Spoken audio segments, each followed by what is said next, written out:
All right, so let's get into some programming stuff.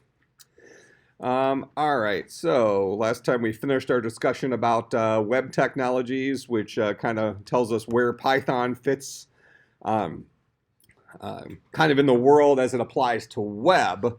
What's interesting about Python in general, though, it's a tool that's applied to a lot of different technologies today. So you can take this single skill set and apply it to web programming, server-side stuff specifically. You can also take this skill set and apply it to a data science type of component. Also, sometimes it's called big data. And towards the end of the semester, we'll be going and watching some of the senior seminar presentations.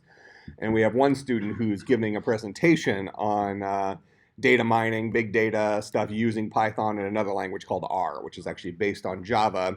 So that'll put it kind of in context of some other things you can use Python as a skill set for. Okay. We talked about this idea of what a design pattern is in general, and as the semester goes on, we'll be introduced to some other design patterns. Specifically, we talked about MVC as it relates to a problem with PHP that was then fixed in Ruby on Rails, which was then fixed better in Python and Node.js as we started allowing third-party providers to give us tools that solve the MVC problem. The MVC problem says that it's a good idea to put our logic, our code in one place and worry about our interfaces in another place. Now, early on, most of the programs we're going to write aren't even going to have an interface. They're all going to be just text-based, read some input in, spit some out, spit some stuff out to the screen. It's all going to be, any interface we build is going to be all like little equal signs and stars and stuff like that if we build like a hangman game or something like that. But eventually, we'll start having some interfaces. So our interface is going to be embedded in our code right now because we don't use any interface tools. All our interface is just printed text. Okay, so let's talk about variables in general. So actually, let me just dump the word Python before that. So, a variable in general, and we've started reading the section in the book, just so I know where we're at. Where are we through on here? 2.4? Okay, so we're up between, we've dealt with some variables, we've assigned some values to them. What does this guy do? It talks about the types for them. Okay, so this will be kind of an important conversation we'll have today. There's memory address crap. Okay, and then names is what naming conventions for variables. Yeah, what you're allowed to name. Okay. Okay, so generally speaking, we would say that a variable is a name/value pair. All right. In the historical languages, so this is kind of connecting things back to C, typically we have the type followed by the variable name equals the value, usually with a semicolon at the end of it in a C-based language. Now, when we started moving towards those web languages, we took some leniences away from C. First of all, this whole idea of a type, this only applies to strongly typed languages. All of those native languages that were on the right side of our picture, all those guys are strongly typed. So C, C++, Java, C#, Objective-C, Swift, all of those guys are strongly typed languages. So when we create them, we define the type for that language. Or we define the type for that variable. If we want to build a variable capable of holding a number, we say this guy's built for holding a number. When we talked about that in class, when we talked about the two kinds of programming languages, strongly typed and loosely typed, I think probably used like a Tupperware container earmarked for shoes versus tax documents, that kind of thing, where if we decide to change what's going in there in a strongly typed language, we have to go buy a brand new Tupperware container.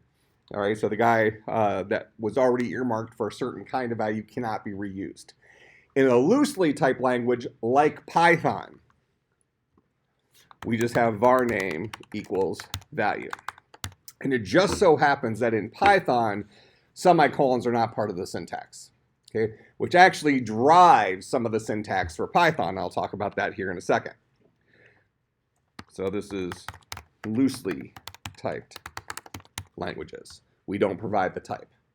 So this is where this guy is a name-value pair. This is the name of our variable. This is the value associated with it. So a language like Python, which is a loosely typed language, allows us to put one kind of variable, one kind of value inside of a variable, and then change it later on if we'd like. Realistically speaking, that's more of a party trick, because typically when you create a variable, you're only going to put one kind of thing in there, and you're going to name your variable something appropriate for what it was built to hold, and you're not going to change it to a whole other type later on. You would just create a new variable. But in a loosely typed language, you could do that. All right, but part of this comes down to performance. Since I'm not defining the type, remember we said that strongly typed languages are relatively fast, loosely typed languages are relatively slow. Since we're not providing the type in a loosely typed language like Python, we are relatively slow because we need a type inference engine. That is, we need a little computer program that's automatically running for us that looks inside the variable and figures out what kind of value lives in there, so that if we try to do math with it, it performs the right kind of stuff. If we try to do concatenation, it performs the right kind of stuff, so on and so forth. All right, so just because we wrote something without doing any checking doesn't mean that the checking doesn't still have to happen behind the scenes so that it does math when it's supposed to be math and does something else when it's not. Go ahead. Why does that checking need to take place, considering that in memory values are all just a number of some form or another?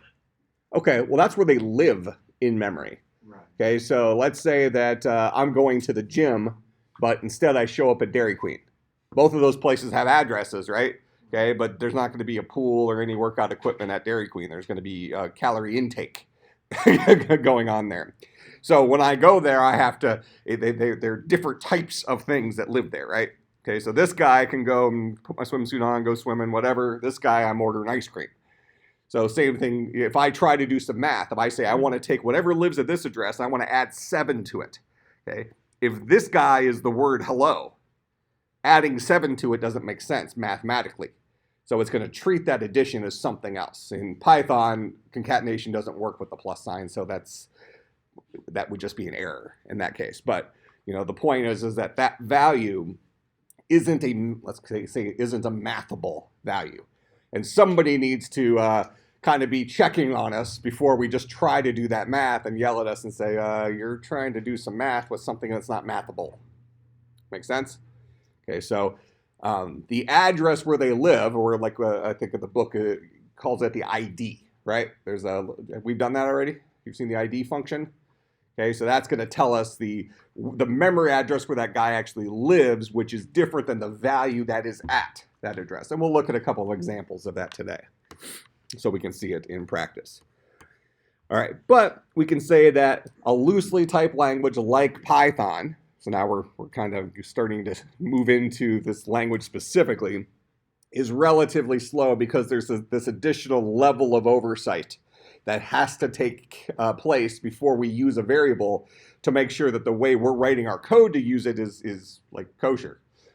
We're allowed to do that. Okay, we're not trying to do math with words and that kind of stuff. Okay, but generally speaking, variables are name value pairs, and this is the way that programming languages emulate memory. So this goes way back to one of those early slides of how do human beings solve problems. We use memory, asking questions, and repetition. So this is how we emulate memory. Okay. Now, some interesting things about Python. And let's actually start looking at some code here. I'm going to write some Java code on the left and some Python code on the right. And that'll kind of give us some context on why I choose Python as our first language. So let's say that, and I'm going to leave some of the extra fluff out on the Java just so we can focus in on the parts that I'm really interested in here.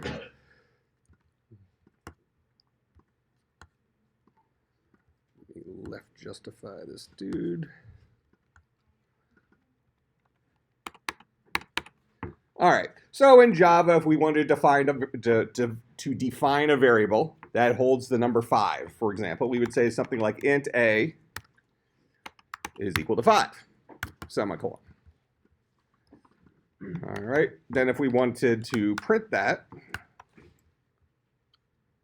oh, did it not left justify all of that? Okay, whatever.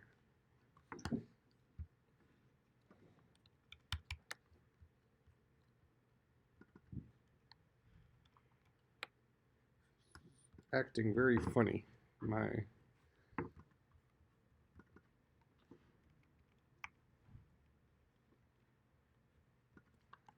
Let me close this and reopen it. Oh, hold on. Should act less funny now.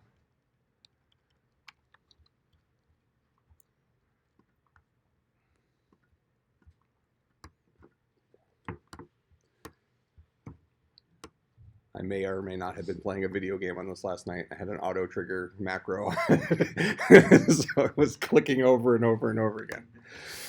All right, so and I'm going to go ahead and copy this guy. So this would be our Python over here. And actually, we'll put our Python below so we have some space, and I'll shrink these down a little bit.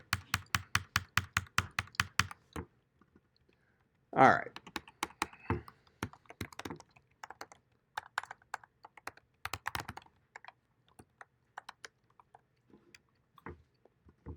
Something like that.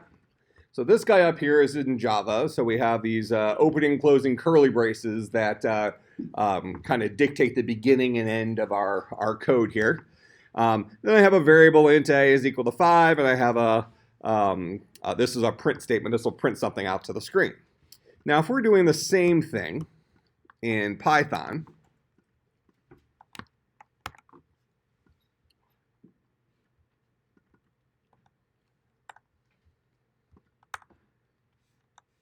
our code would look something like this.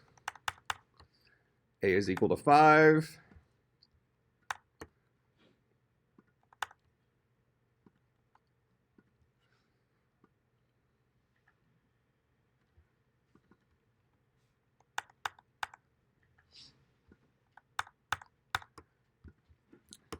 Print A. All right, so we look at the two of these. We might say that the Python one maybe looks a little simpler, less extra stuff going on. Okay, well, here's where things get even worse. And I'm going to actually show you ahead of time an if statement here in a few minutes, which is actually going a little bit ahead in the book, but that's okay. In Java,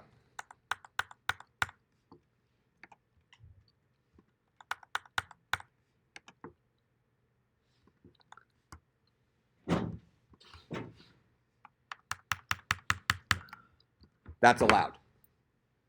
So we already said before that Python looked maybe a little bit cleaner, but now when you say Java looks even worse, Java specifically puts semicolons at the end of statements to terminate a line, okay? Which means that you don't have to put things on separate lines. So when we teach a language like Java, which is a high-level general purpose programming language that's object-oriented and strongly typed, we typically have to emphasize the idea of indentation. So when you have an opening curly brace, then you usually would hit enter and then indent a couple of spaces. After a line, you hit enter and make sure you indent your stuff under the guy behind it or above it. Then you hit enter. So your curly braces are lined up with each other here, and all the lines that are inside those curly braces are inside of there. Now, if we take it a step further, let me go ahead and introduce an if statement here. So let's say that I want to write an if statement that says if 5 is an even number, if whatever's in A is an even number, I want to print out the word even. If whatever's in A is an odd number, I want to print out the word odd. Okay? So how do you check a number to see if it's even or odd? Huh? Divide it by 2 and do what with it? If it's a whole number. Okay. So we're mostly interested in third grade math there, right? We're looking at remainders. So if I take the number 5 in this example, I divide it by 2, I'm going to get 2 remainder 1, right? And because the remainder is a 1, that means it's an odd number. If the remainder was a 0, that means it's an even number. Make sense? So we're looking at remainders here. That's kind of a common thing that we might do in programming. We might take the modulus operator, which I'm sure they introduce here.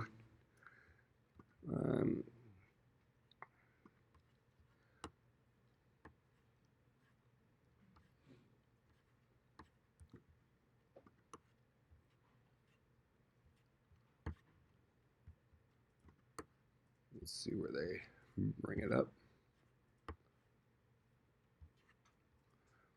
Okay, so it's probably down here like in expressions. Yeah, right here. So in 2.6, they're going to be introducing these various arithmetic operators. A lot of these we already know about, right? Plus, minus, times, divide. We'll look at these two here in a few minutes here, just because integer division versus floating point division, those have two different meanings. And then modulo, this gives us the remainder of long division, and we'll see it actually run here in a few minutes. And this is how we take the exponent. All right, so go back in here. If I want to ask a question, book's not introduced this yet, but let's keep moving forward. I want to ask, is A an odd number or an even number? So I'm going to ask the question, if A mod 2 is equal to 0. So that says if whatever is in A, when divided by 2, if it has a remainder of 0, that means it's an even number. So we'll print out the word even. Else,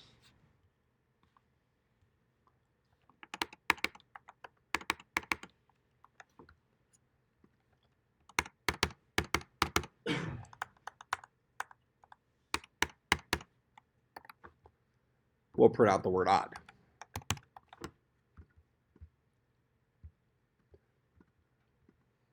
Okay? Now, I'm going to call this properly written Java. Now, the problem is Java does not force us to indent and make it look pretty like this. Okay? Java is fine with us making this if statement left justified here and maybe putting this guy up on the same line as that. It's perfectly fine with us to basically do anything we want there with carriage returns and spaces. Okay? Java doesn't care because Java has built into it that structure for how lines are terminated with semicolons. So this has to be a skill set that we teach, properly formatting your code. And a lot of times, beginning programming students want to look at code like this and say, oh, well, that's not that important. I'll just, as long as it works, it's fine.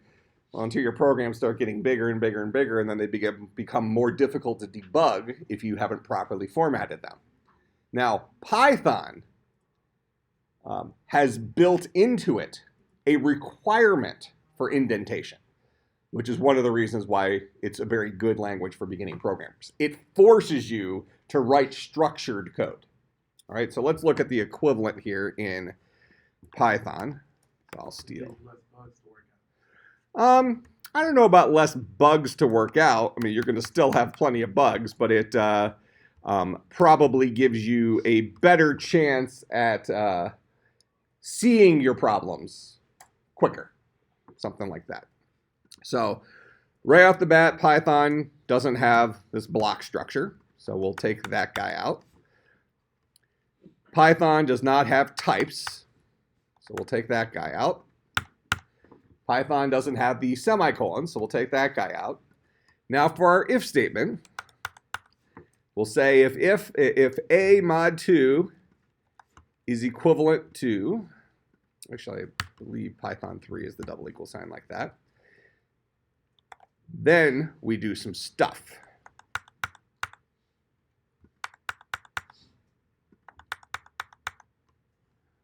This is just going to be a print statement here.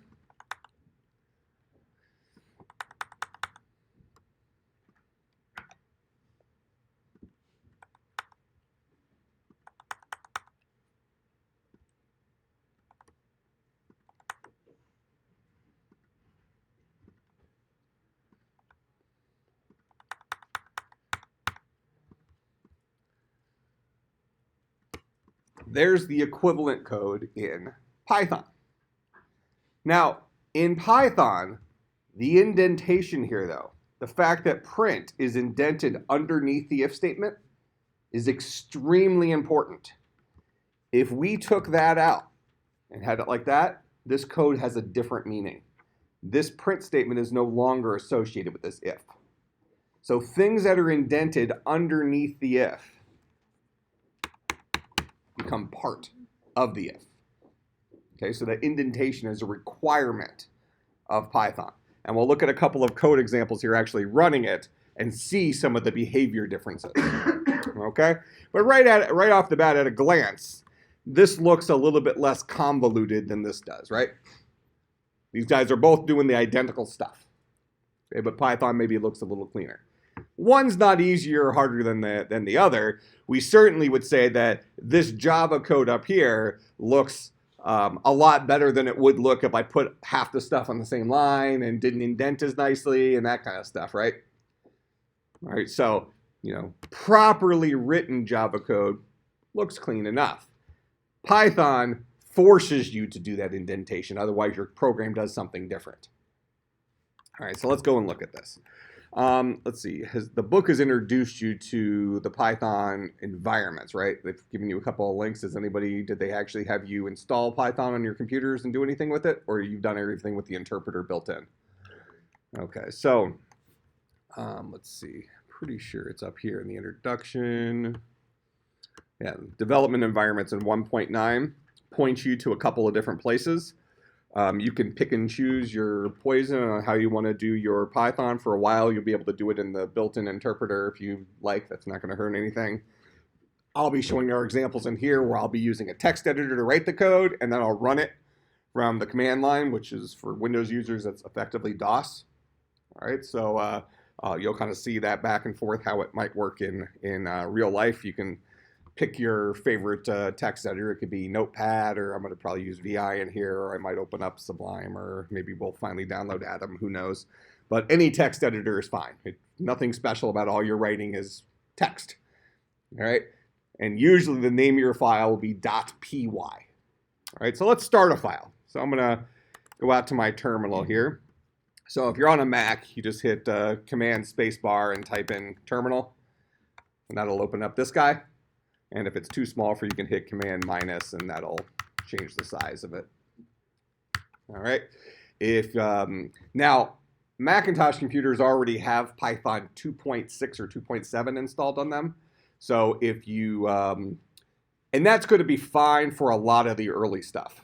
But in the world of Python right now, there's kind of a transitional competition between the Python 2-point-something line and the Python 3-point-something line.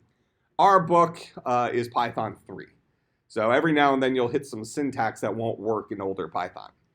All right, so I would encourage you to go out to python.org, this guy right here. So I'll go ahead and click on that.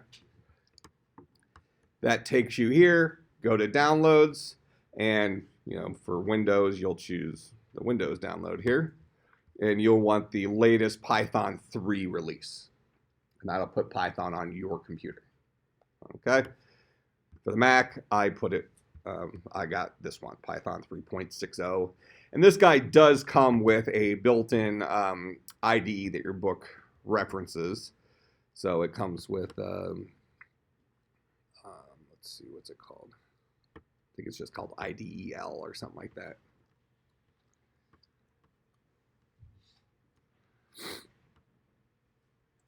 Yeah, IDLE comes with that. So if I come out here to,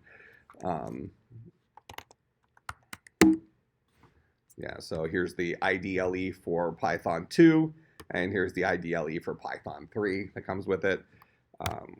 When you open that, it opens a window that looks kind of like this that lets you type some stuff in here. I probably won't use it. I'll just use a normal text editor, but that comes with it. There is a alternative tool that they reference in here. Let's see, pydev.org, this guy, is a plugin for Eclipse. So for those of you, I know a couple of you are taking some of these courses out of order, so you've worked with Eclipse before for Java. So we've gone to eclipse.org.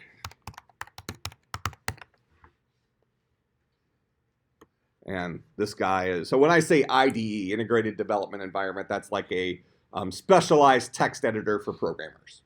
That's what that is. Okay, it's no different than Microsoft Word for writing your term papers. It just happens to be something that has some code formatting stuff and some highlighting stuff and coloring stuff that makes programming a little bit more convenient. So inside of Eclipse, I think you can actually download Eclipse with your with a specific. Is there the Python one here? Nope, guess not. So I guess you would just get the normal Python, and then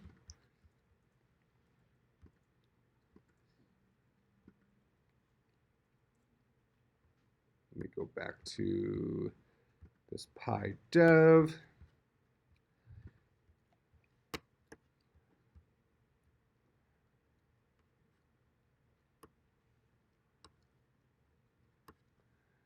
So a couple different ways you can install this. You can actually just get their tool, which you can download. And here's this Eclipse thing, which will give you a text editor for writing this. Otherwise, you can do the one that plugs into Eclipse. Early on, I would probably just say use a normal standard text editor. Let's keep things as simple as possible. So you can use Notepad. Something we talked about last time was the Atom text editor. So I'll go ahead and download Atom. That's been a pretty popular one more recently. So all Atom is a plain Jane friendly text editor that does some auto indentation stuff like that, and it also detects what programming language you're writing in. So I'll go ahead and download Atom. It'll be done here in a few minutes, so I'll let that cook while I show you some basic stuff in Python. But basically, you need Python installed in your computer, which is the core language, and then some tool for writing your code, whether it's the built-in Notepad or your favorite text editor. Okay? And I would probably start with something like that versus a fancy IDE like Eclipse, because it'll force you to get used to indenting your code yourself and that kind of stuff. All right, but early on here, I'm going to go ahead and I'm going to use a text editor here. So I'll write VI is like Notepad. All right, for it's a old Unix command, but this would be equivalent to you opening up Notepad on your PCs or something like that. I'm going to name the file test.py for Python, and that's just going to open up a blank file here. So I'll come in here and just, we'll start off with our basic hello world program, just like that. Nothing special. That's how you do hello world in Python. I'll go ahead and save this guy. It's a little bit different to save in VI, but go up and hit file and save. If you're in Notepad, make sure you choose all files rather than a .txt file, because Python wants it to be in a .py file.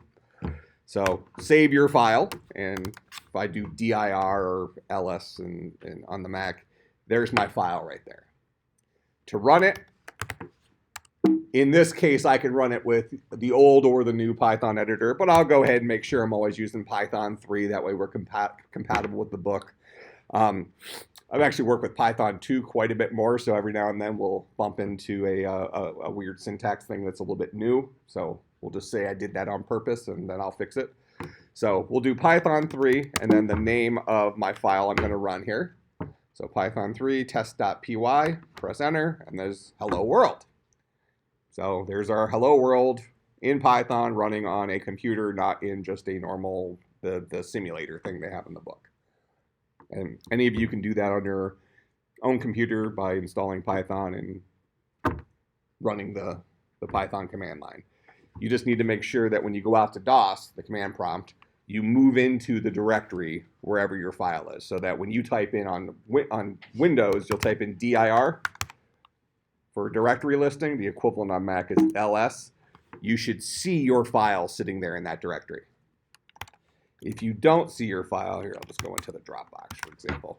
Right here is a different place. This does not have my file in it, so I'm in the wrong place. So I need to make sure I change directories to where that file actually lives, so that when I type dir or ls, I see my Python file. Otherwise, when I type in Python 3, and try to run it, it won't be able to find the file. All right? Questions about running the thing on your own computer? For right now, you can still do this in the emulator in the book, but I'd encourage all of you to get an environment working on your machine, because as we get into more complex stuff, you know, it'll come in handy instead of always having to go into the book to run code and that kind of stuff. Plus, you can save your files this way. All right, so let's go back in and let's make some changes to this, this file. So we're going to go ahead and we're going to write that same little program that we had in here. In fact, I'll actually just steal this code.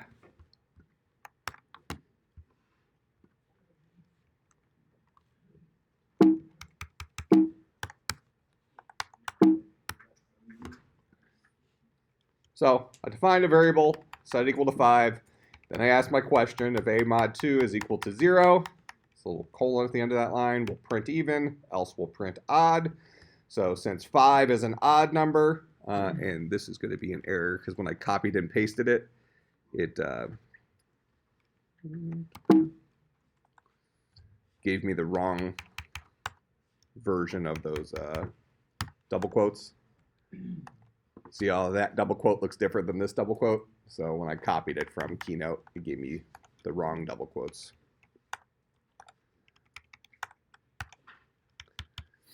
All right, so here's me asking a question. If a, whatever the current value of a is, which right now is 5, when divided by 2 has a remainder equal to 0, then print even, else print odd. So right now, 5 is a odd number, so this should print odd. Okay? If I go back in here and I just change 5 to 6, now it prints out even. So I have a variable equal to a value. I'm asking a question. Depending on the answer to my question, it does one thing, otherwise it does something else. Make sense? All right, so now let's show you how important some of this indentation is. So I'm going to go ahead and I'm going to backspace that print statement there. All right, so what I just did, if this was Java, I would not have changed the behavior of this at all. This is identical. I'm going to go ahead and switch this guy back to 5, which should give us odd as our answer. Okay? All I did down here was take those spaces out.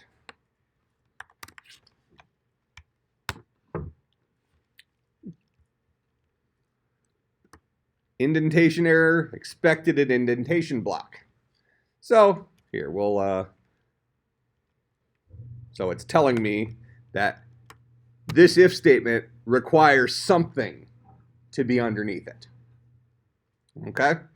Now let's see if I can get away with it going the other direction, because I want to show you this example. So I'll change it back to 6.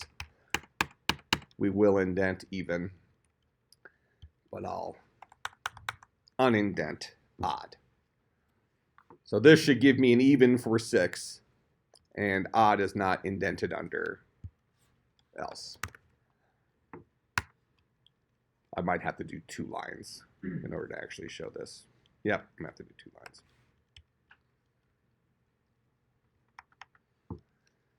So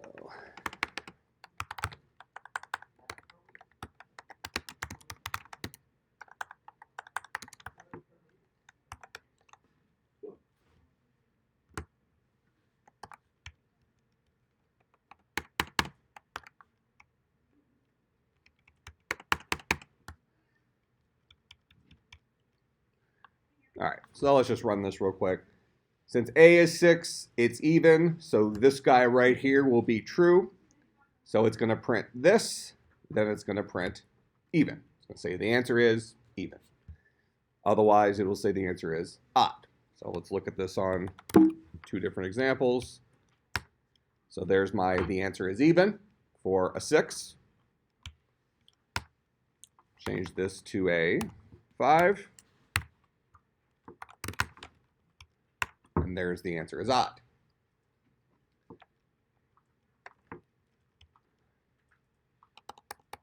So I'm just going to take that even word off of there.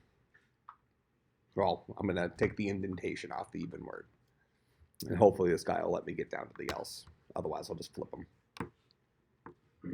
So 5 should be odd, which means that we would expect our final printout to say, print, the answer is odd.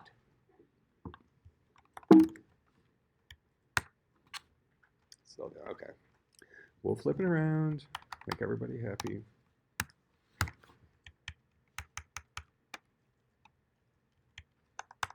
This will work this time.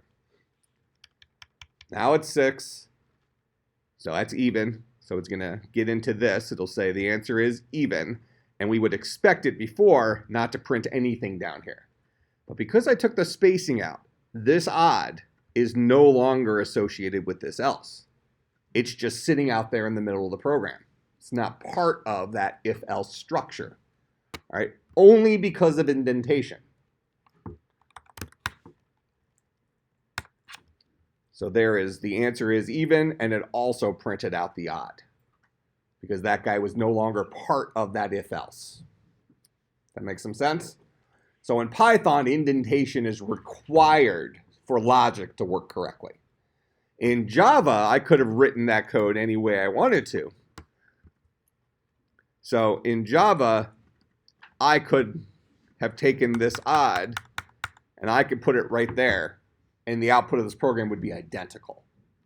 Makes no difference when you have indentation and stuff in Java as long as you have all the right symbols there. Now, when we teach Java, we teach it such that we want you to indent and write easily readable code and stuff like that, but Python forces you to do it, which then gets you in the habit of writing structured code so that when you go into a language like Java, you're adding in the curly braces and that stuff, but you still do the indentation because it just looks right. Okay? All right, so let's look at some variable stuff then. So,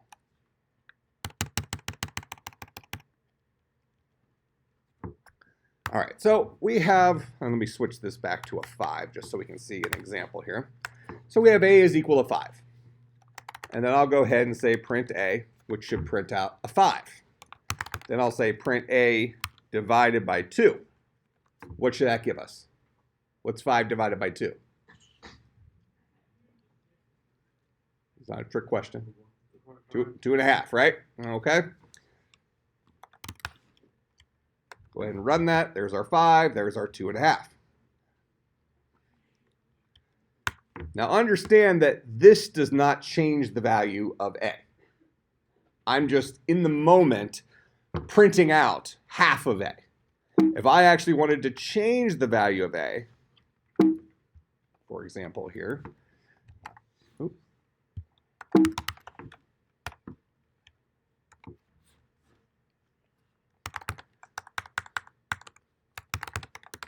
if I say print a there, a will still be the original 5. So this will print out 5, 2.5, 5.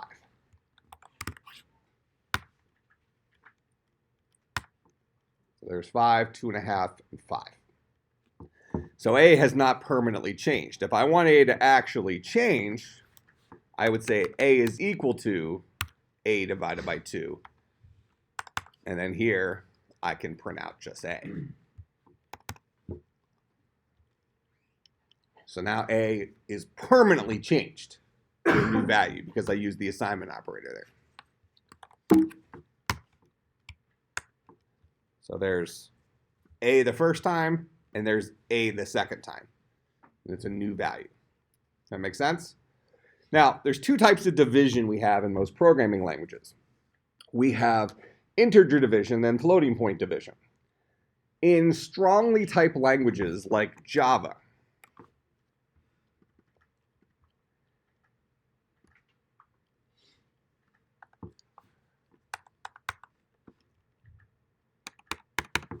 if I said something like system.out.println a divided by 2, this would print out a 2, not a 2.5. Since a is an integer type, okay, I defined it as a bucket, a variable capable of holding a whole number. When I do a divided by 2, it does integer division. Okay, so a divided by 2, 5 divided by 2, 2 goes into 5 2 times with a remainder of 1. All right, so a divided by 2 gives me the 2.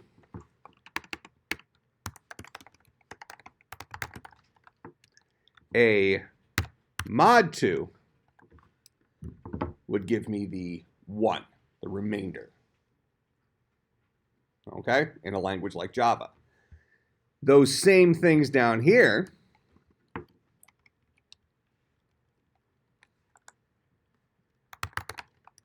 a divided by 2 gives me 2.5. A mod 2 gives me the 1. A double divide sign 2 gives me the integer division of 2. Okay, I think your book calls it the floor division. Most languages would call this, or programming, it's called truncation. So it doesn't do any rounding, it just truncates whatever would be after the decimal point. Okay, so let's look at this in practice.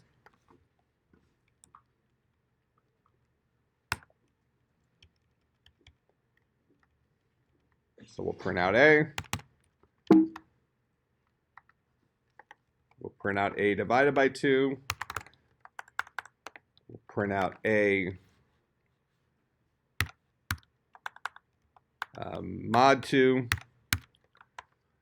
We'll print out A divided 2. So A will be 5, A divided by 2 will be 2.5, A mod 2 will be 1, the remainder of the long division of 5 divided by 2. A divide 2 will be 2, the floored version of it. So there's the 5, there's the 2.5, there's the remainder 1, and there's the long division version of it, the integer division. So 5 divided by 2 is 2, remainder 1. Okay, that's how you get the integer division version of that. That makes some sense? Okay, so just looking at some structures then. Since I've advertised that humans solve problems using memory, asking questions, and repetition. Memory is variables where we have name equal value in Python. So for example, A is equal to 5, B is equal to, let's just keep it with numbers right now, B is equal to 7.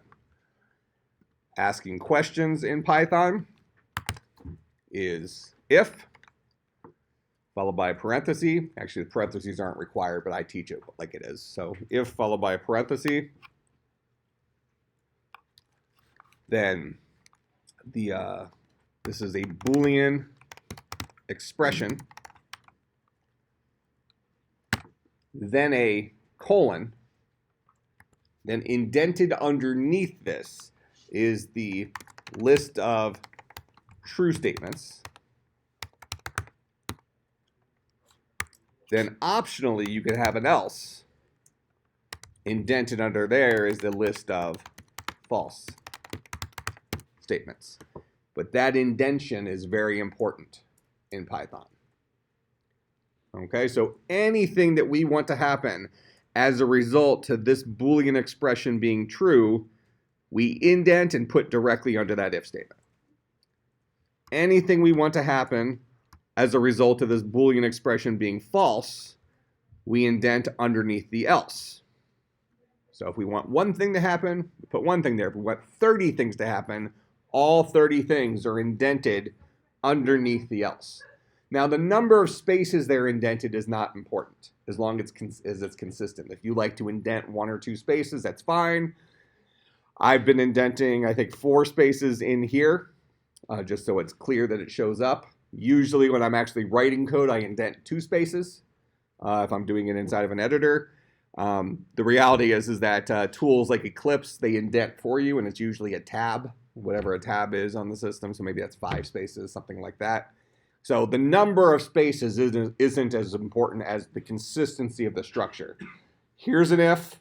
All the stuff that should happen when this question is true is indented underneath it at the same distance. That makes some sense? Okay. So for Wednesday,